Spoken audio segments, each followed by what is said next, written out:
Hello, welcome to Triggered Care. I am Alex. Today I'm doing a story time about my dad. Oh, I should say my biological dad. I talk about my stepdad a lot, but today I'm gonna be talking about my biological father. So my dad, he left my mother while she was pregnant with me. And first I'll give you the version that I first got as a kid, which was he got my mother pregnant. He couldn't take the responsibility of it, so he ditched out of town. He was originally from Texas. We're from the Midwest. He moved up here. Mother met him, got pregnant, and then he ran away. According to Mother, he was also a con man who ran cons with his father, who had the same name, so they would switch names if the authorities ever caught up with one of them and say, oh, you got the wrong one. And he left because he couldn't take me as a responsibility, because being a dad is scary. And I didn't know much else growing up, especially when I was younger. I looked for Texas license plates on the road, hoping to see some and then it magically be my father. I never talked to him on the phone. I never met him. And I didn't get much information about him from my mom other than he's from Texas, he likes cowboy hats, and he's a con man. I never saw a picture of him. I was never shown anything about him, really. And then when I was 17 years old, because throughout all of this, my mother had been searching for him in order to get back child support pay. And when I was 17, they found him in California, which was a long ways away from us. And we had to go to the sheriff's department where they swabbed my cheek and they swabbed her cheek, for the DNA test to see if he was in fact the father, because he had requested one. The results come back relatively quickly, like a week or two, and it's 100% positive, or 99.99% positive of the parental swap. Maury, he is the father. Mom wants to sue him for back child support, so he gets a trial date set up in our home state, which he is in California, also living in a homeless shelter. So, I doubt that he's going to be able to make it out. Unbeknownst to me, during this time, my father did call my mother and asked her to talk to me, to which she did not respond. She just decided to hang up on him. So that was really nice of her. So life goes on for a while after this. He doesn't show up for the court thing. They drop his warrant in the state because there was a warrant out for him for a while for dodging out on trial or whatever. And then I don't see him. I don't talk to him. I kind of, not that I forget about it, but life goes on. So about 5 years later, I am pregnant and I am married. And I am on Facebook, scrolling around one night. I decide, hey, I'll check out his name on Facebook, see if I get anything. I used to do that a lot as a kid. I would search for him on Google and stuff, trying to track him down. So I figured I'd try again on Facebook, and I found him. And not only had I found him, I Facebook stalked him a bit, because his profile was pretty public and open. And every birthday of mine, he posted on his wall, today is my daughter's birthday. And I thought this was so confusing. Like, I'm on Facebook. Why didn't you look me up? Why didn't you try talking to me? And so I message him on there, and I'm like, hey, I know this sounds weird, but I'm pretty sure I'm your daughter. Because, I'm 22 years old messaging this man I've never talked to before. Like, hey, I'm your kid over here.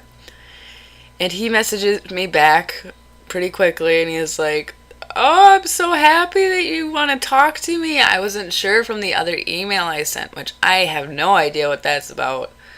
I have a feeling that he got an email for me that was actually to my mother and was emailing that, but I don't know. I didn't push into it. I just wanted to talk to him, reconnect with him. He has another daughter, so I find out on the same day that I have a sister that I never met. And then we talk about, our past experiences and what life has done for us. And I didn't know much, and I knew that I didn't know much, so I learned a lot about him. I also learned that we have a lot in common. We both have PTSD. We both love video games and use video games to cope. And we are both extremely quiet, reserved people who like to be nice, who feel an unholy obligation to be nice to other people. So I thought that was really cool. And, we kept in contact on Facebook. We talked a bunch on Facebook. And he was overwhelmingly supportive and nice, and which is nice. I'm not saying that's not nice in the slightest. I love him. He's great. Also hella awkward when you haven't really ever had really supportive, nice parents to get one in your adulthood and then be like, "Oh, so you want me to share feelings with you? I don't know how to do that." He's down south, and my husband has a work trip coming up. This is a few years after our messaging back and forth. My husband has a work trip for half a week. I decide that me and my son will go down there with him for this work trip to then go visit my dad, who lives like 2 hours away. So we get a rental car, we fly down there, and then I'm driving up to meet him in this tiny town down south. And of course, GPS is not upgraded enough to know which address is which or whatever. And so I get lost in a small town, and I am getting stressed out because I'm going to meet my father. And I don't want to be late. And we're communicating via Facebook because cell phone reception doesn't work in his town.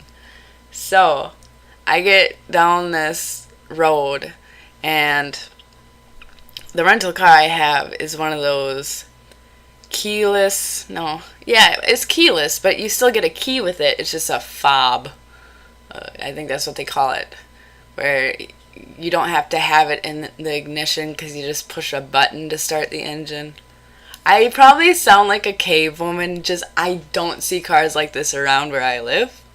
So when I experience a car like this for the first time, it's a little weird. So we were down this road and I couldn't see the address, and I was getting upset, and then I parked the car to walk around to see if I could get better signal and to also have a cigarette because I couldn't smoke with my baby in the car. And so I get out, I'm smoking, and I'm trying to look on the GPS. I'm looking at the address again from our messages, trying to match it up. I'm trying to call, but none of my calls are going out because there's no service. And I'm getting upset. But I'm trying to stay calm. Like, it's going to be a good day still. You're going to get there. Just whatever. So I calm myself down. I get back in the car. And I start driving. And I'm driving down the road. And I'm going through town the other way to see if maybe I ended up on the wrong side of town. And then a little blinker light comes on that says keys are not near the vehicle or whatever.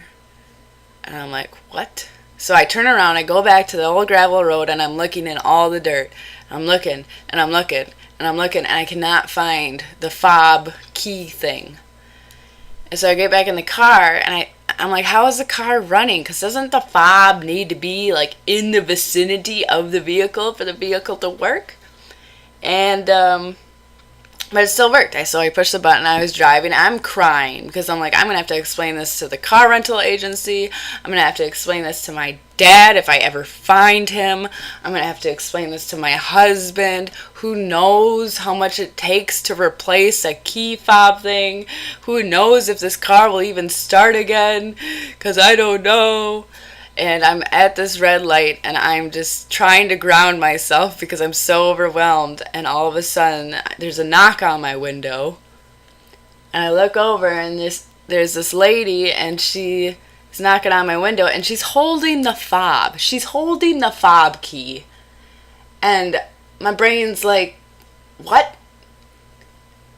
How did this magical fairy lady just come up to my window with my fob keys? I'm rolling down the window. I'm like, oh my god. And she's like, did you lose these? I'm like, yes, I did. Holy buckets. She's like, they were hanging off of your spoiler. Okay. And I was very relieved. I was very relieved in that moment to be like, I do not have to. I do not have to talk to car rental people about losing their key fob. I don't have to pay for anything.